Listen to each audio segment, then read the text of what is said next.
What's up, everybody? Tom Pelissero here with Phil Mackey. Phil, less than a week until pitchers and catchers report down to Fort Myers for the Twins to spring training. And let's start out with the pitching staff here. Certainly a remodeled group, which had to happen based on everything that went into a year ago, based on a bunch of guys' contracts expiring. And Terry Ryan certainly did a lot of different things and explored every avenue for trying to fix what they had going there. Right, and excuse me, I think at the top of the list, when you look at the free agent options, and Zach Greinke and Anibal Sanchez were separate from the field as far as talent and top of the rotation ability, the Twins weren't going to be able to get those guys. And so once they realized, and I'm not even sure how much they went down those roads, once they realized Greinke and Sanchez were off the board.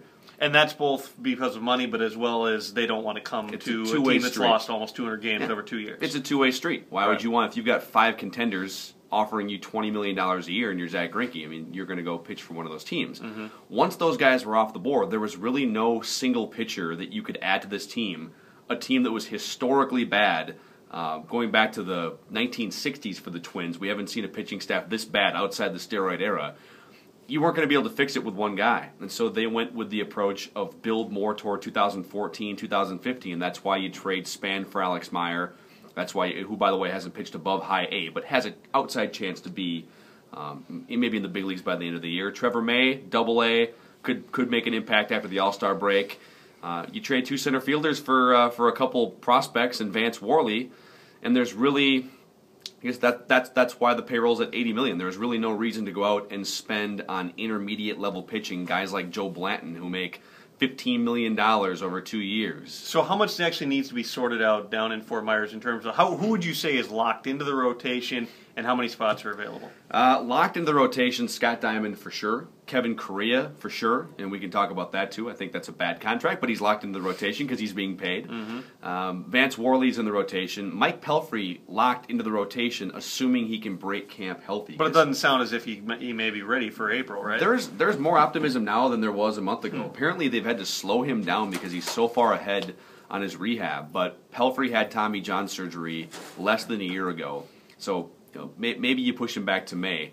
And that essentially leaves, assuming they don't sign a Joe Saunders here in the next couple weeks, that leaves one spot for your Kyle Gibsons, your Liam Hendricks. I guess Rich Harden is an outside chance. But what they've done is, instead of now relying on the crop of DeDuno and DeVries and some of those guys we saw in large chunks last year, Dunsing, get those guys off the depth chart. If P.J. Walters, if one of those guys pitches well and you have an opening, then you call on them in June, rather than having 3 of those guys up in June like last year. We talked to Dunston on the Talkin' Twins show earlier this week. It sounds as if he's certainly excited about the idea of you're just going to be a reliever, not you're going to be a reliever for a month and end up in the rotation. At minimum, what you can say is at the bottom of that rotation, they have a handful of guys who may be able to fit in there. Now, can they give them anything that's above replacement level? I guess that remains to be seen, but at least when you're going down, you're not plucking a bunch of guys one after another who have never pitched in the big leagues. Yes, that's true. And, P.J. Walters was a guy who wasn't on our radar, and then his 3rd Major League start, he winds up going 9 full innings and strikes out 8 against the White Sox. So these guys can come up and can contribute. But the first step was, and you're starting at the bottom with one of the worst pitching staffs we've seen in baseball the last 10 years with the Twins last year. Start at the bottom by getting rid of all the guys who were not effective at all last year. And for fans still saying, rightfully so, well, there's still going to be a bad pitching staff. Well, think about it this way. The Twins allowed 5 runs per game last year. As an offense and as a coaching staff, you're coming to the ballpark every single night thinking, how can we score 6 runs to be competitive in this game? Sure. That's how simple it is. And you can't just go from 5 runs per game to 3 runs per game. A team like the Reds or the Braves with really good pitchers, you can't do that unless you have top of the rotation talent. If you can't sign that talent in free agency, you have to trade for it or draft it. The Twins now have, with J.O. Berrios, Alex Meyer, maybe Trevor May, Kyle Gibson, at least you have some guys who have a shot in the next couple years to be at the top of your pitching rotation. But looking just at 2013, though, I know you've projected and think they could shave 100 runs off, but that still's not going to make them good. They'll still be one of the worst in baseball. Yeah, in fact, if everyone performs, if all the pitchers that we just mentioned for 2013 perform at a level that's average to what they've done the last 3 years, the Twins are probably going to shave almost a full run per game off that total. 100 runs over the course of a season, and that would still make them one of the 10 worst pitching staffs in baseball, according to the runs allowed last year. So how many wins could that equate to if the offense is roughly the same? So let's say last year the Twins allowed 830 runs.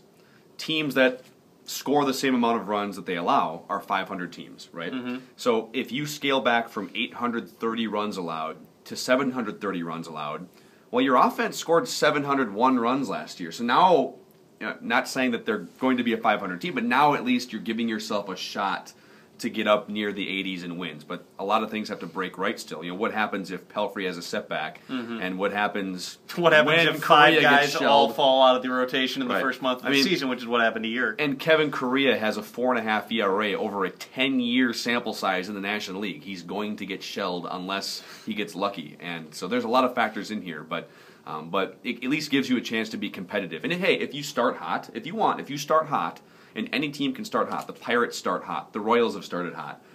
You now have payroll and assets in the minor leagues to go and trade if you think that you can make a shot at the division. Well, and their payroll is still only about $80 million, which, if you believe what Jim Pohlad has said and Dave St. Peter has said, well, Jim Pohlad said out at Twins Fest a couple weeks ago when I asked him about it, there are no payroll restrictions within reason. I think you at least can say they have the ability to go up to $95 million, $90 million for sure. Yeah. So you've got $10, $15 million to work with.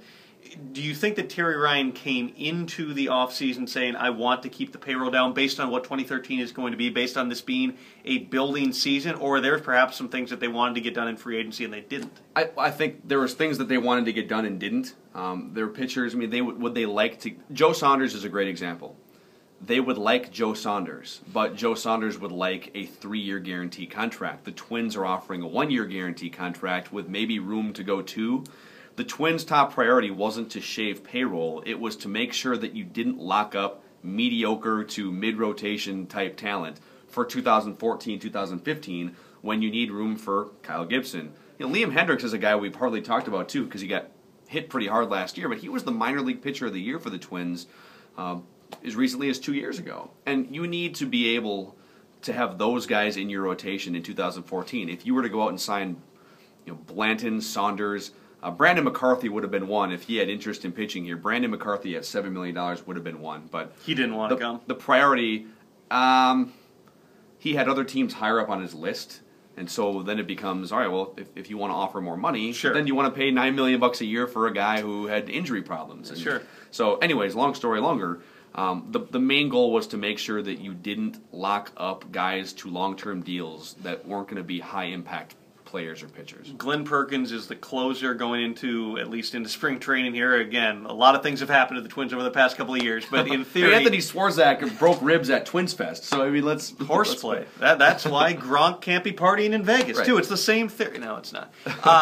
Glenn Perkins is the closer. You've got Jared Burton and Brian Dunsing, in theory, being your righty-lefty combo who can go through the 8th inning, maybe together, maybe apart at times, depending... Who else is actually locked into a spot, if anybody? How many spots are still available? I think, well, let's start with what you said. Perkins, Dunsing, and Jared Burton in the last couple innings. That's actually, with the way Dunsing's been in the bullpen, especially against lefties, I think that's an effective trio if those guys can stay healthy. Casey Fiend did a really good job in about 40 innings last year for the Twins, and in limited walks, strikeout guy. So I think Casey Fiend is in. I would have said Swarzak is in too. But Swarzak is not going to be ready for at least a month into spring training because breaking his ribs in a non-baseball, the Twins are calling a non-baseball incident. Beyond that, you do have this kid, name escaping me, from the St. Paul Saints a couple years ago, who worked his way up 3 different levels up to AAA last year.